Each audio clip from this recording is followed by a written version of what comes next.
students who is getting ready to go back to college here, and they gave a long Christmas break there at Pensacola.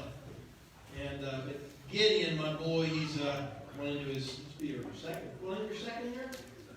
Yeah, second year of theological seminary there at Pensacola Christian, and so he gets to go down to warm temperatures. So, I mean, while he's preaching, I'm going to sleep just to show my disdain.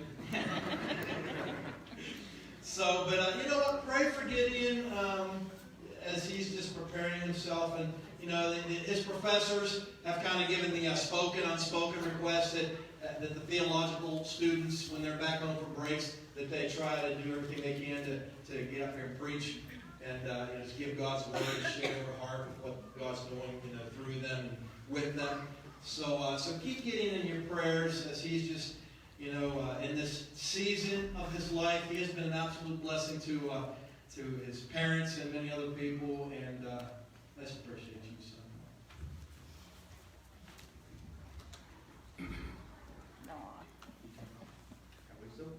Yeah, everybody hears me? That's a shame. Well, yes, hello everybody. For those who don't know me, my name is Gideon. I am Pastor Eric's oldest son. Yes, I'll be going back down the 22nd to nice old Florida. The thing he didn't mention though is that I actually have to pay a lot of money to stay down there. So, yeah. Well, I've titled this message Between the Devil and the Deep Blue Sea, and we'll be opening up in Exodus. And what we talk about today is actually the Israelites and when God splits the Red Sea. And I feel like this particular story gets really underplayed. We don't hear a lot of messages about in Exodus a lot. We don't get to hear messages about God's power and how He shows Israelites that He's the one true God, that He's the only living God. So, between the devil and the deep blue sea. Have you ever been caught between a rock and hard place? Have you ever been caught between two difficult decisions or just at a difficult place? When the first snowfall actually hit us, I had to drive home from work. It was like 3 a.m. in the morning. And for those who've been to our house, we had that big steep hill. And so my vehicle was front-wheel drive. So I tried going straight up that hill. Did not work. Tried to put the pedal to the middle, could not get up. I had to like zigzag to get up there. Took me about 10 minutes. But it was really difficult to try to get up there. But anyways, for those who have been in a place, you've been in almost the exact same situation as the Israelites were.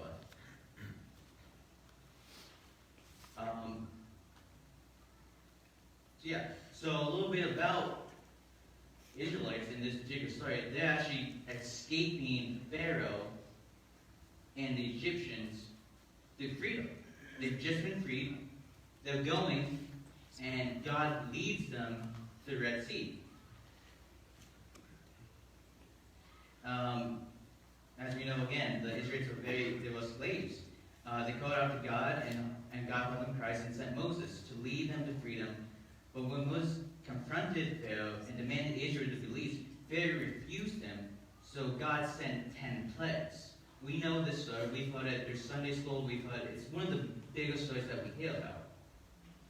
Now, when God sent the 10th plague to kill every firstborn, that is when Pharaoh finally cracked. It says in Exodus chapter 12, 31 through 32.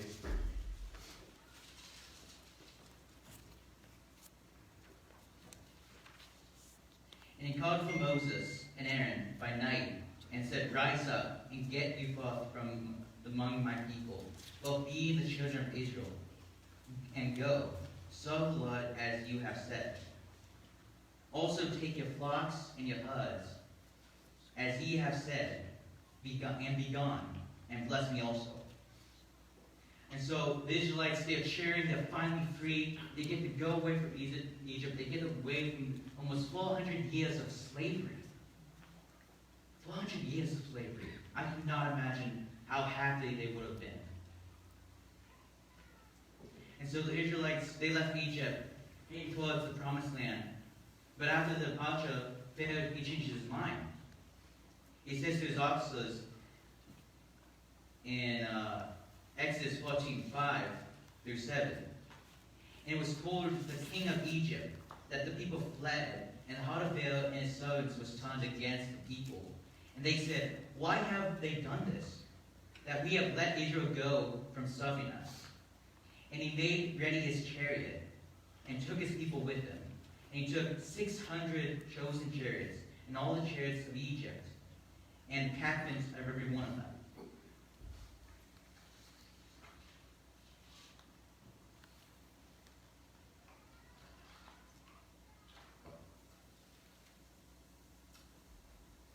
Sorry, I kind of just have to rearrange my notes because I accidentally printed one of the same pages twice.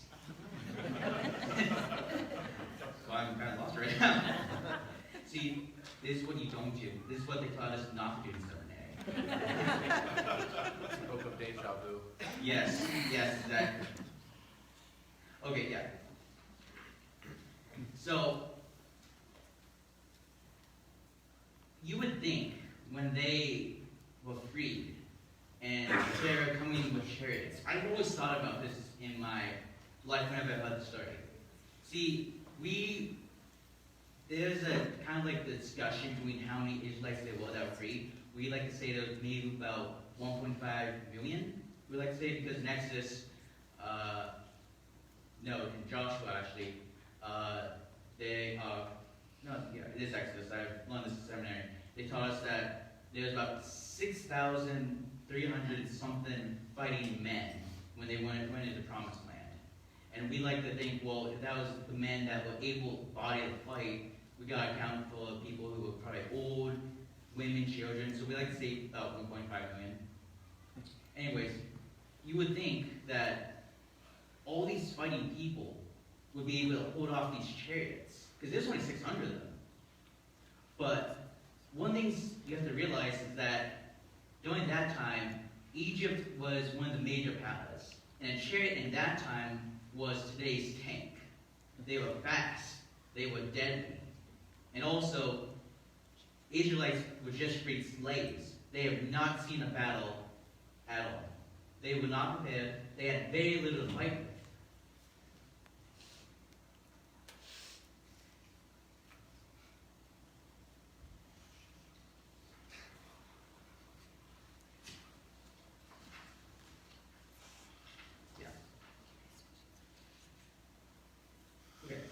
And with that in mind, this morning I wanted to talk to you about a few things of the story between Israel being caught between the devil and the Blue Sea. First, how they got there. Second, why they got there. And third, what they did there. So how did Israel get there? Again, we know the story. We've been told plenty of times. But why did they get there? How did they get there? Did they get there because their own poor choices? You know how it is. Through simple and silly choices, we can sometimes put ourselves in a bad place. So that's not how Israel got caught up between the devil and the Blue Sea. In this instance, they didn't do anything wrong. If they didn't get there through their own poor choices, did they get there trapped through the poor choices of others? That sometimes happens. Sometimes you end up in a bad situation because someone else affected you and put you in a situation where you're in a bad place. I myself have been in those situations. Sometimes I walk where someone has messed up and it's affected me and my boss. Doesn't really yell at me, but gets disappointed, and that puts me in a bad situation. Anybody who's probably had their first job has probably been in a situation like that. Did Moses make some grave mistake as he led Israel out of Egypt? There's no indication that Moses made some grave mistake through the Israelites, accused him of doing so.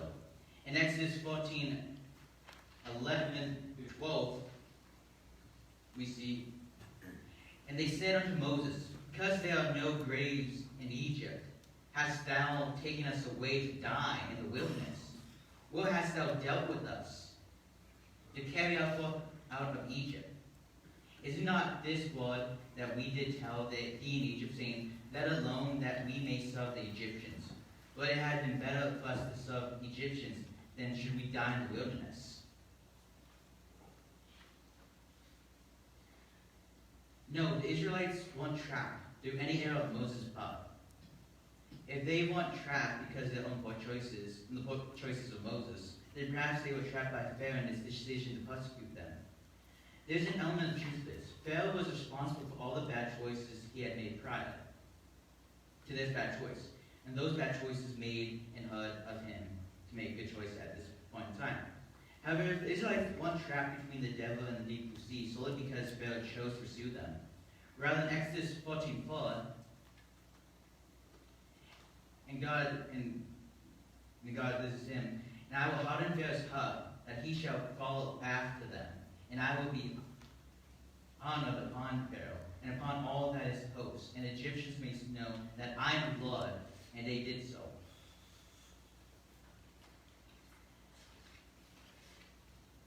I know many non-Christians, when they read something like this, they blame God for putting Pharaoh in this bad situation. That is not true. We forget that how bad Pharaoh was. Literally, the Pharaoh before him killed all pretty much Moses' generation of men.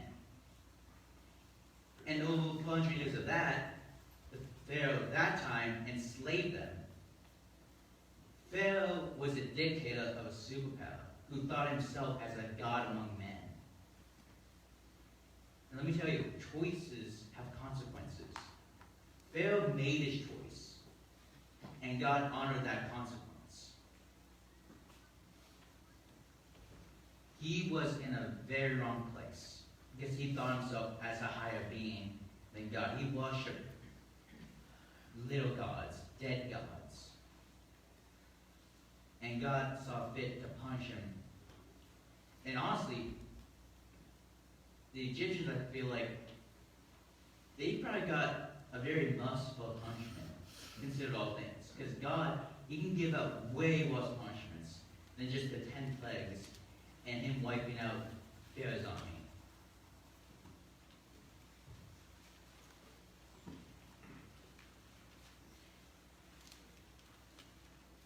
You see, the Israelites were trapped because God put them there for a reason. It says, Exodus 13:18 says,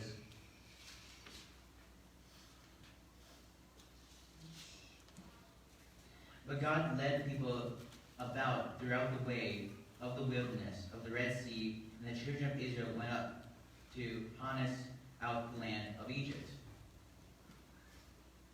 In Exodus 13:21-22 says, and the Lord went before them by day in a pillar of cloud to lead them in the way, and by night in a pillar of fire, to give them light so they may go by day and night. He took away the pillar of the light of the cloud by day, and nor the pillar of fire by night from before the people.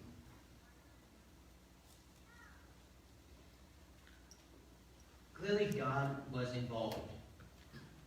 If you guys find yourselves in a difficult position, it's most likely because God put you in that position for a reason. God won't put you in a position of hardship without laying a path for you to get out of that. He will not leave you nor forsake you in your time of trouble. I myself have a hard time with that. I might be in a hard time and I feel like I'm abandoned, that there's no way I can get out of it. But I have to remember that God is with me all the time. Again, He will not leave us nor forsake us. If He did that, why did He send Jesus? If He did that, why did He just abandon us? He could have just up and left us so easily. But He didn't, because there's a love that we don't understand about God that He has for us. It's mind-boggling to understand this love He has for us. that we will never understand. Honestly, I don't think it's till we get to heaven that we can ask him, that we can actually see his love for us. I mean, we can see it today, but I bet you on my life that we'll be able to see fully when we get to heaven. Amen. Yep. So, what is that purpose that brings us to our second point, actually? We've seen how Israel got there, trapped between Pharaoh and the Blue Sea. Now let's see why they were put there. The question arises why they got put Israel in such a difficult place, a dangerous place. Why did he put them between Pharaoh and the Red Sea? God put them there because he wanted to defeat the devil and glorify himself and increase their faith.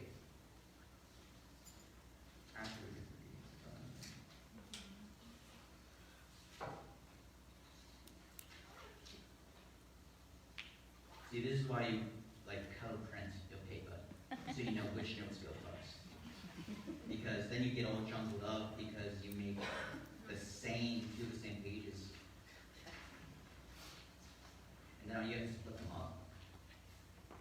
So actually we're going to read Exodus 14, 10, 15, actually 10 through 31.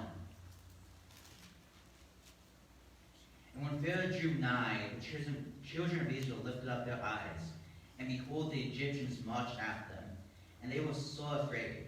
And the children of Israel cried out unto the Lord.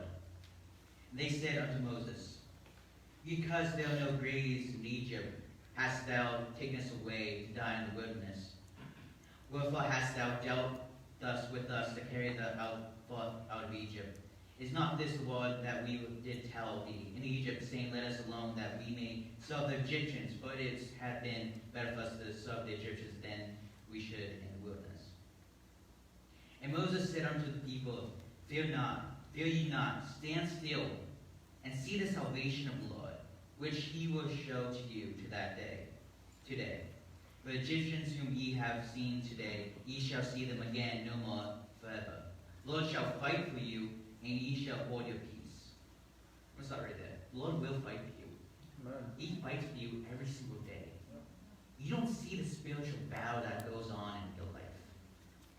Because we're so distracted about everything else, we don't see how God fights for us. Every moment, every minute, every second, God fights for us. Amen. And the Lord said unto Moses, wherefore criest thou unto me? Speak unto the children of Israel, that they go forward. But lift thou up thy rod, and stretch out thine hand over the sea, and divide it, and the children of Israel shall go on to the dry ground, through the midst of the sea. Now behold, I will harden the hearts of the Egyptians, and they shall follow them. And I will get thee honored upon Pharaoh, and upon all his hosts, and upon the chariots, and upon his horsemen.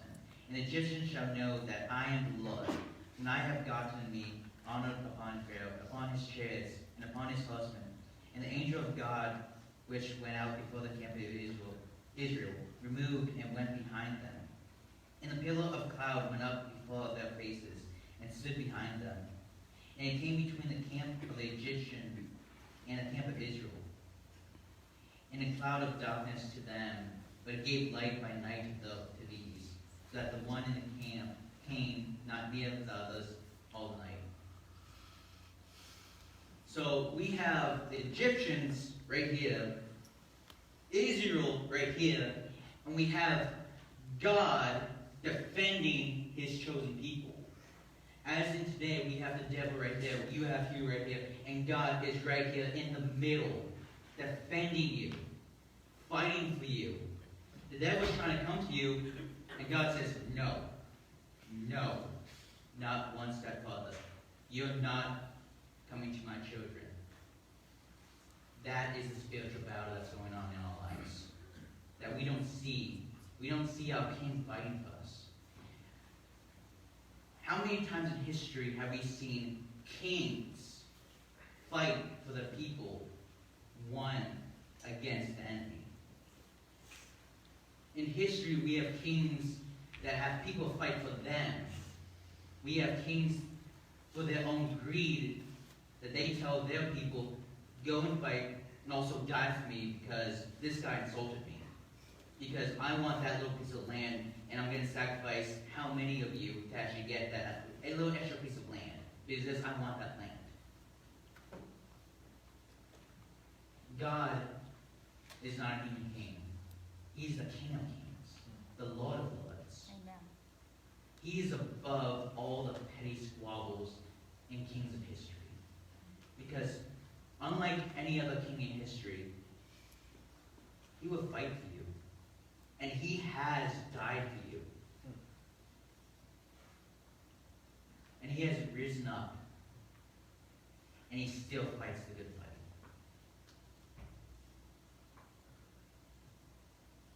How can I see that?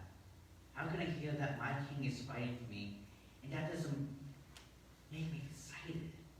Makes my blood boil that I want to fight with them. I want to stand beside my king and fight the evils with the full armor of God and say, God, I want to fight with you. I don't want you just to stand in front of me. I want to walk forward. That's the word of our year, people. We want to be with God. We want to walk with Him forward to tomorrow. We want to walk with Him to eternity. I don't want to be behind Him. No, I want to walk towards Him.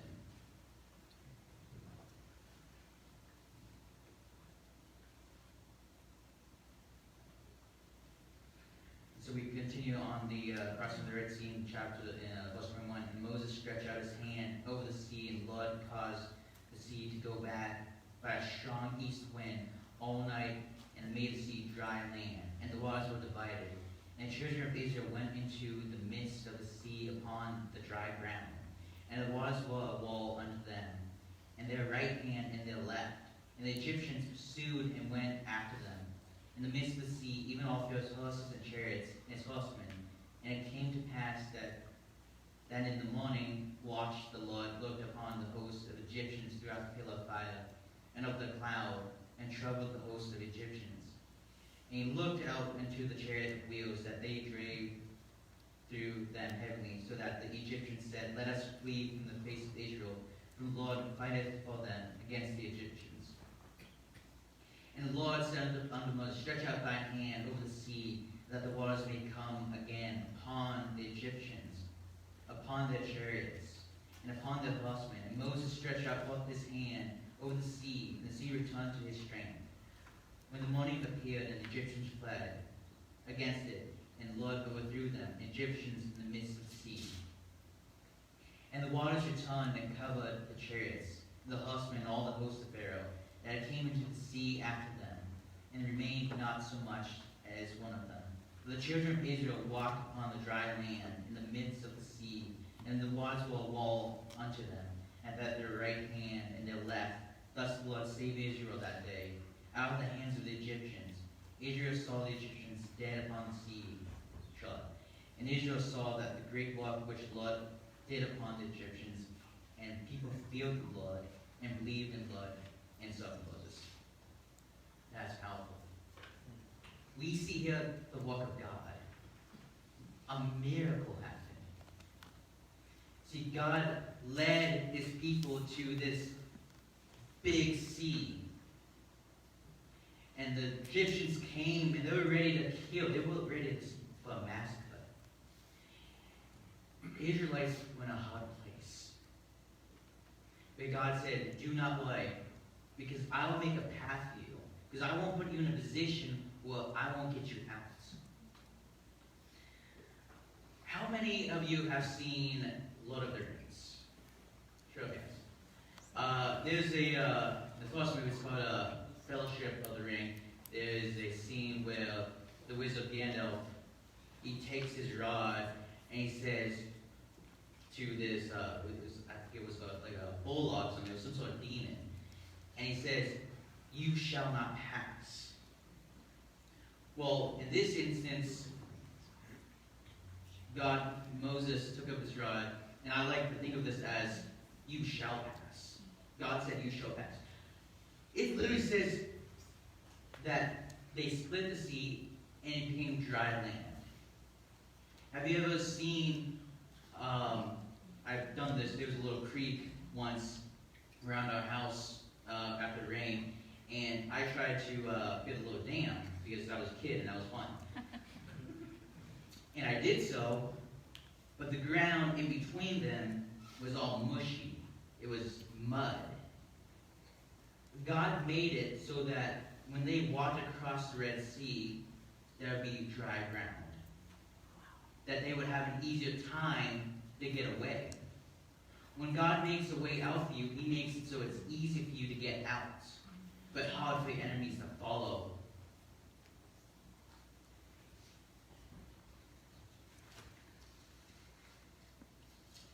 And just a little bit about the Red Sea. This is what I found interesting.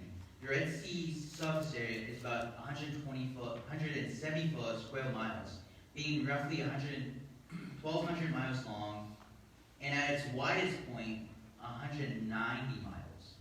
And at its maximum depth is 8,200 feet. Have any of you seen a sea? I have. I'm going down Pensacola. I've been to sea a couple times. And a sea is massive.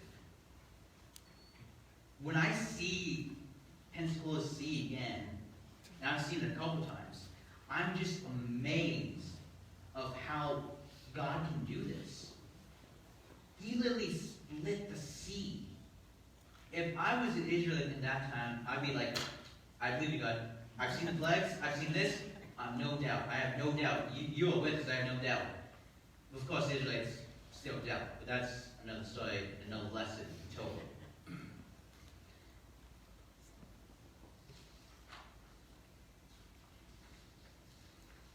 As we said in Exodus 14:28 says, the waters returned and covered the chariots, and the chariot drivers and the entire army of the Pharaoh had fallen them into the sea. Not one of them remained. What was this effect on people? Like, you saw this. Like, so you went through the sea, you saw these massive walls of water. You walked through it, and again, you forget. Like, God split this for about 1.5 million people to cross.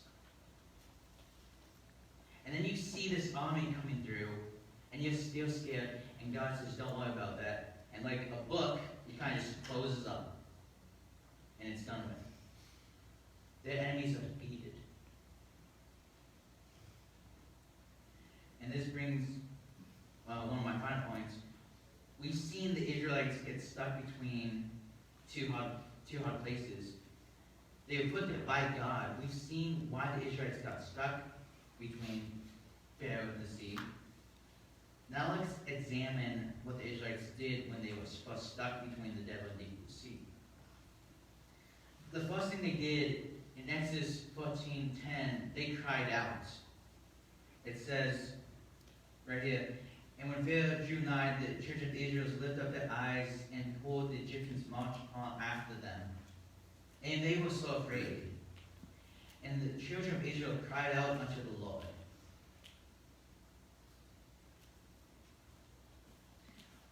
When you are stuck in a hard place, what is one of the first things you do? At least for me, I pray to God. Because I need His guidance. I can't do things alone. When I am stuck between, again, a hard place, I just need God. I can't do this on my own. Guys, you cannot do anything on your own. You try to fight back, and you're going to get defeated, especially if you try to fight the devil. If you try to fight the devil one-on-one, you're going to lose automatically. Like that. You need God all the time. And I need God all the time. It is a simple fact.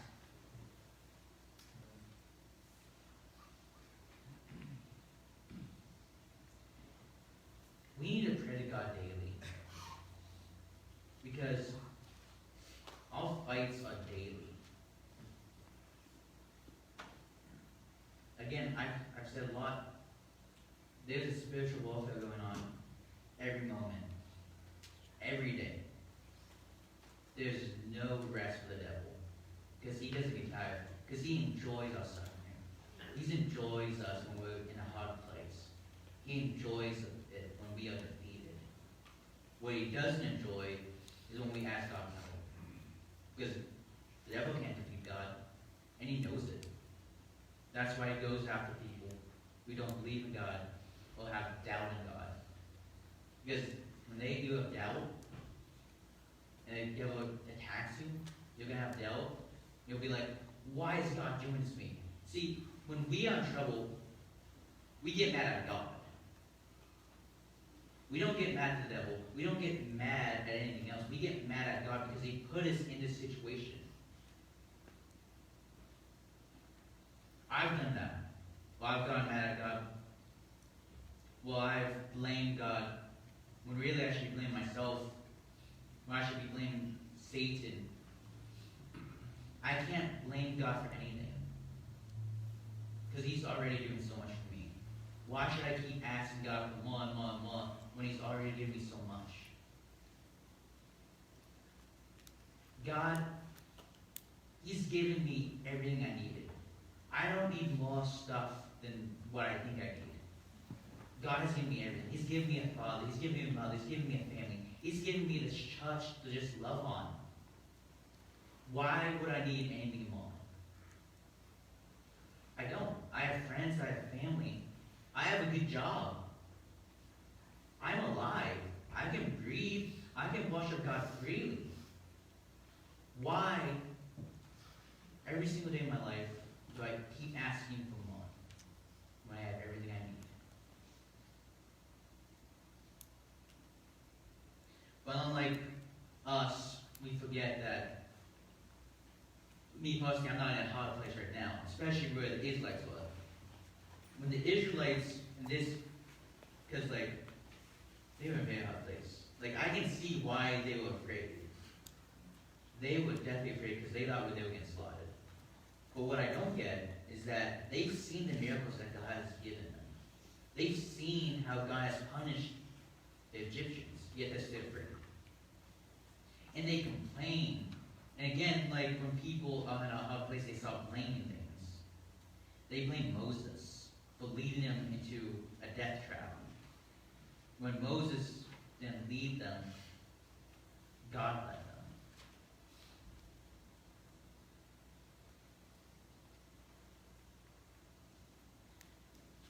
Again, we need to pray. Praying is one of the biggest resources from heaven. What my dad was saying with the, we've actually walked with a balloon. It didn't work, so. But that's completely different from prayer. Prayer does work, unlike the balloon. Prayer is amazing, because we get to speak to our God.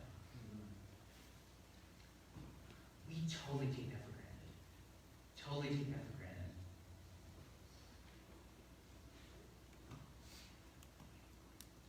I was able to meet with a guy from China. His name was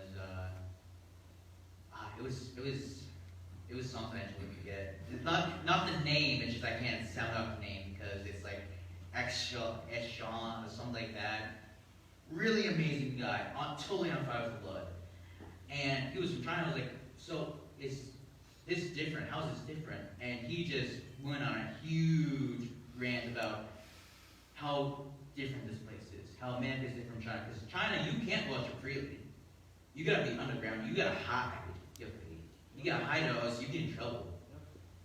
Either by execution or by jail time. We are so lucky to worship freely. I've never seen someone so on fire with blood. Whenever we end up worshiping God, he is out there singing, he's lifting his hand, he is on fire with blood. I just love it. I love it. It gets me excited. But also makes me disappoint myself because I take everything for granted. I take this Bible for granted. I saw his Bible, it was beaten up real bad. I asked him why. He said his Bible has been in his family for 4 generations. Long time. It was beaten up. But it had all kinds of writing in it. all types, like just small writing in it. Of course, I couldn't read it. It was in Chinese. I wish I knew Chinese. That would be amazing. Honestly, I wish I could speak Spanish. I just know the hola, ¿cómo estás? Muy bien. And my friends taught me this one. It's called no manches, which means come on, bro. No manches. No manches. I love them, but yeah. They both speak fluently. I'm like, yeah, I'm out loud. Whenever they speak, I'm just walking with them. I'm just putting my head down. Wish I knew Spanish. I don't really have the time. But we take things so for granted. And Sean, I can't say his name. I'm sorry. If you've seen this, I'm totally sorry. But again, we take this for granted. So much so. And we complain a lot. Oh my goodness, do we complain? Like the Israelites of old. Complain is it's the same thing. One of the same things that have been throughout, from the beginning of time throughout, actually beginning of humanity, really, is complaining. Complaint has been and always will be, until we get to heaven. And here I am complaining about complaining. Case in point, me. Anyway,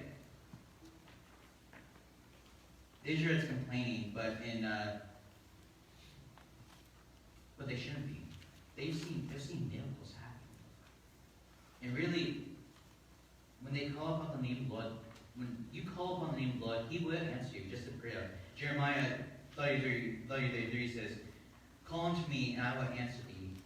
Show thee great and mighty things, which thou knowest not." Also, avoid grumbling. Grumbling complaints. This guy's doing this. He's got a raise. Man, why can't I get a raise? Don't do that. It's not going to make your situation any better. You see, it's easy to complain when you find yourself in a difficult situation. That's what the Israelites did. Exodus 14:11-12, they said to Moses, "Was it because there were no graves in Egypt that He took us into the wilderness for us to die?"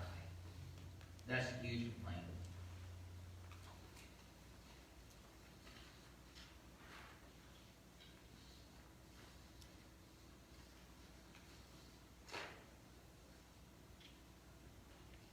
See, again, we just need to talk to God. You need to stop complaining, just talk to God. Again, praying is one of the best resources we have besides the Bible. The Bible, we get to read the Word of God. Praying, we get to talk to God. How many people can say, "I talked to my God today"? You know what? Just hold on a minute. I'm going to go talk to my God. Be right back. No one can say that, but we can. And it's an amazing feeling. It's nice to talk to my God. Driving down the road, just being like, "Hey God, what's up?"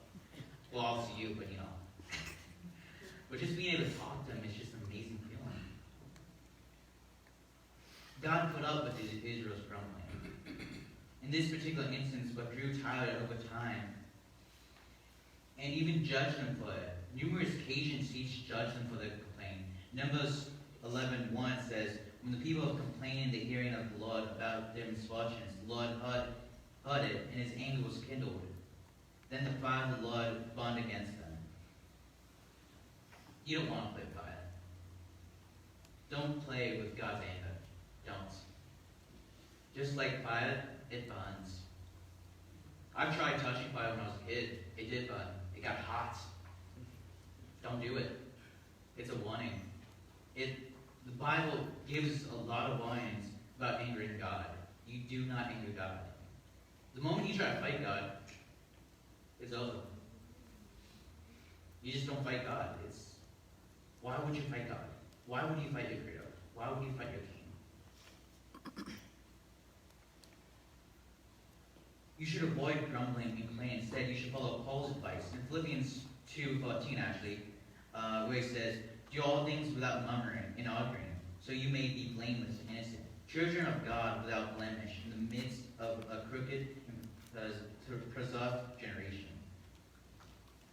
The third thing you should do whenever you're stuck between a hard place: get good godly counsel.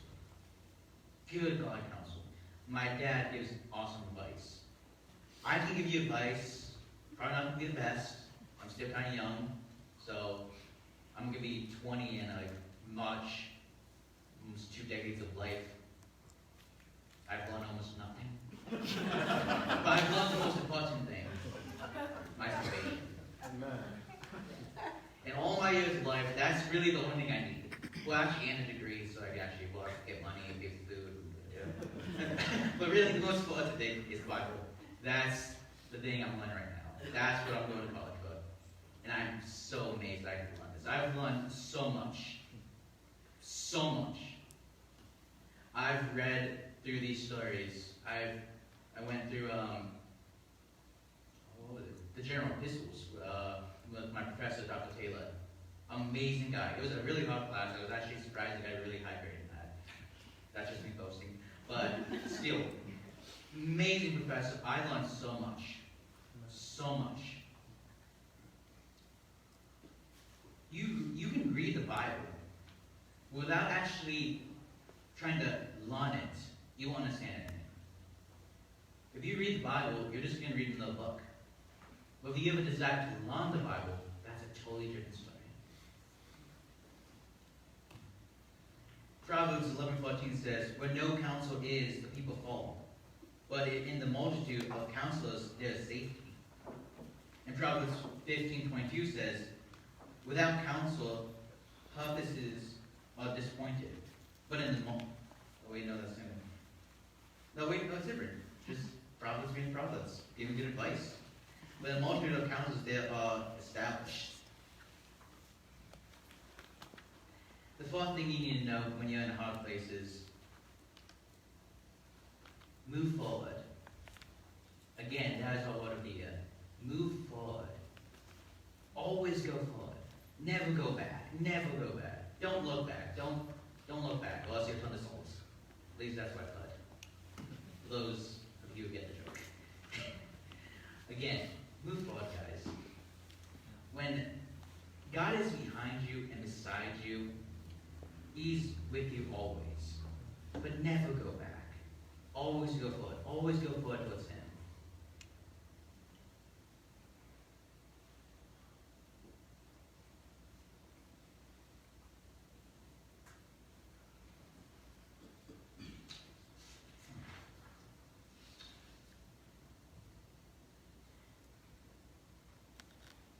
God wants you to move forward. God wants you to keep going. He doesn't want you to stop.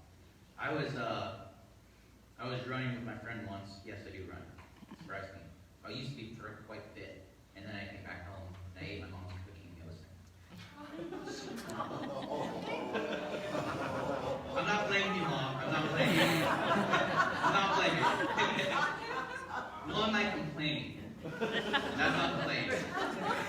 I'm actually okay. Anyway, yeah, I used to run. I used to. He's going back to college. No, I'm going back. I'll probably run. My friend Alex will make me. He is a beast. He's 5 foot, but he's a beast. Benches 220, runs like a maniac. Have you ever seen like Yoda or someone? He's like that. He's all over. Like you think he's slow? No, he's not. But one time we were running when I started running, and I was getting tired. I was dying. I needed a drink, and I was slowing down.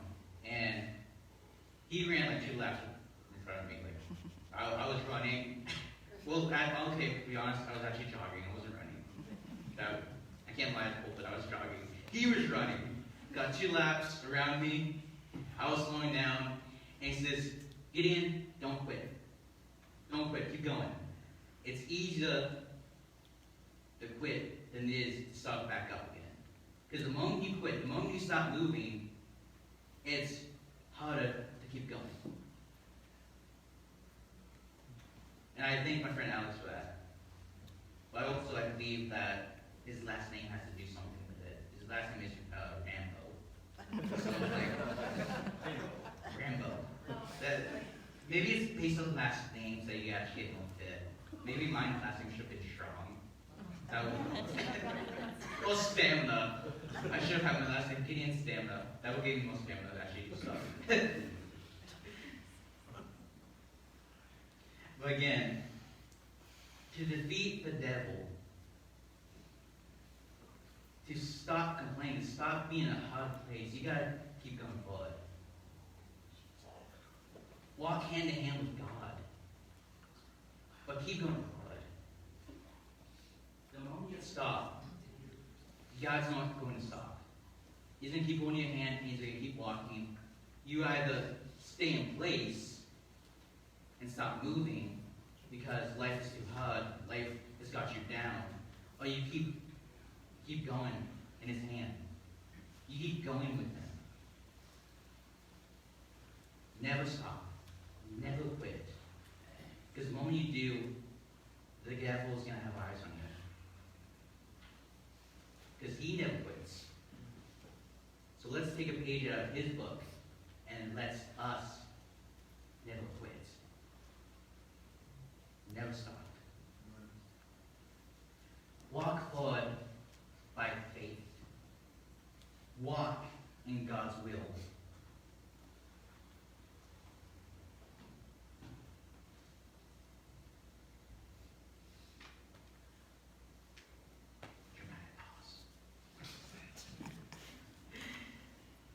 God will always be with you. Again, He will never leave you nor forsake you. We need to get t-shirts that say that. We need to get t-shirts. All of us get t-shirts. We go around because that is a message we need to get out there. God will never leave us. He will never forsake us. I'm going to end on this note with something that Moses most likely said to his people long ago. It's not actually in the Bible. I just think this is something he probably would have said over and over to them as they were complaining.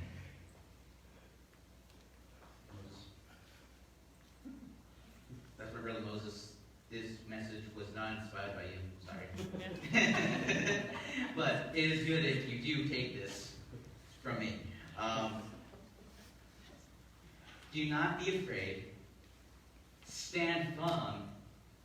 Walk in God's will. And see the deliverance that the Lord will accomplish for you today. Amen. That if you forget everything else, just that will be enough for me. Just the knowledge that you need to walk in God's will. That you should not be afraid in a bad situation, because God will lead you out. He will have a path for you. I can't say that He will spread the oceans for you. He could. He most definitely could. But He will spread out a path for you in your hard time. Let's stand up. Dear Lord and Father, we just thank You for this day, Lord. I thank You for letting me an opportunity to preach. I thank You for people having patience with me, for messing up my notes. Man, they are so patient. Patience of saints, I tell You, Lord. And we just thank You for everything that You've done for us. For never leaving us, Lord. You could have just left us, but You didn't. You sent Your Son, Jesus, to die for us, because You loved us so much. And we would never understand that love. We never will. But we thank You anyways. We thank You for being our King, for guiding us in Your loving embrace, Lord. We couldn't ask for a better God. We couldn't ask for a better King. We couldn't ask for a better Father. The love that You show us, Lord, whenever we stray off the path, whenever we stop, Lord, You defend us. You protect protect us. You're with us all the time, encouraging us, fighting the spiritual battle to protect us from Satan, from the prince of darkness. Because you love us too much, Lord, to see us go through hell. You love us so much, Lord. You love us too much to abandon us. And we know you won't abandon us, Lord. We thank you for the patience you have for us. Because, Lord, you know we are stubborn. We like to see that we are right, when really we are right.